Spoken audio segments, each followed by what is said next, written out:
مجھے ان لوگوں کی پرواہ نہیں جو میرے دشمن ہیں، محتاط ان لوگوں سے رہتا ہوں جو میرے ساتھ ہوتے ہوئے بھی ذہن میں بغض اور نفرت رکھتے ہیں۔ جب کھونے کی نوبت آتی ہے تب پانے کی قیمت سمجھ آتی ہے۔ جب آپ ناخوش ہوتے ہیں اور ناساز ہوتے ہیں تو ہر شے دھندلی پڑ جاتی ہے، نہ باہر کا حسن نظر آتا ہے نہ اندر کا، آوازیں مدھم پڑ جاتی ہیں، خوشبوئیں ماند ہو جاتی ہیں۔ انسان ایک ایسا غافل منصوبہ ساز ہے کہ وہ اپنی ساری پلاننگ میں کبھی اپنی موت کو شامل ہی نہیں کرتا۔ جب تم کسی میں کوئی عیب دیکھو تو اسے اپنے اندر تلاش کرو، اگر اسے اپنے اندر پاؤ تو اسے نکال دو، یہ حقیقی تبلیغ ہے۔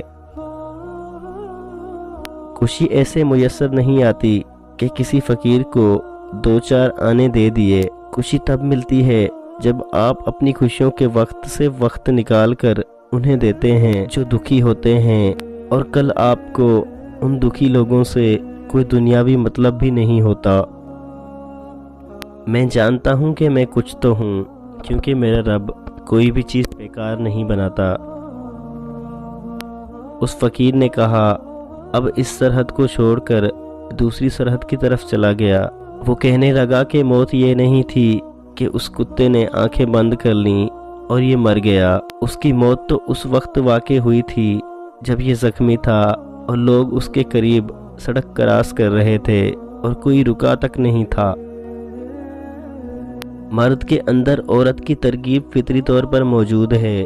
جب یہ ترغیب نیام سے نکل کر تلوار بنتی ہے تو زندگی کی وادی میں ہزاروں عورتیں بے دریغ کچل دی جاتی ہیں۔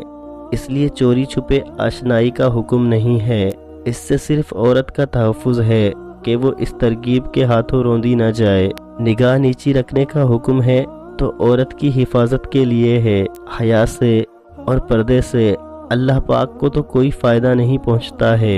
مرد بھی بیزار ہوتا ہے اس عورت سے جو حیادار ہو، لیکن عورت محفوظ رہتی ہے۔